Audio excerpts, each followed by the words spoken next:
Tapos ang 2 linggong magkakasunod na oil price hike, rollback na muna ang inaasahang paggalaw sa presyo ng mga produktong petrolyo sa susunod na linggo. Kapag tataya ng oil industry sources matapos ang 4 na araw na trading, ay posibleng rollback ang adjustment sa lahat ng oil products. Sa gasolina, may inaasahang more or less 30 centavos sa kada litro na tapyas. Ito na ho ang puputol sa 2 linggong magkakasunod na price hike sa gasolina. Samantalang sa diesel, maglalaro ng piso at 10 sentimo ang posibleng mabawas, habang 65 centavos naman sa kada litro sa kerosene.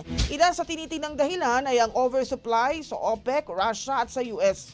Bukas, araw ng Sabado, ilalabas ang final estimate matapos ang huling araw na trading ngayong araw. Lunes, iaanunsyo naman ang official price adjustment at magiging epektibo ito sa araw ng Martes.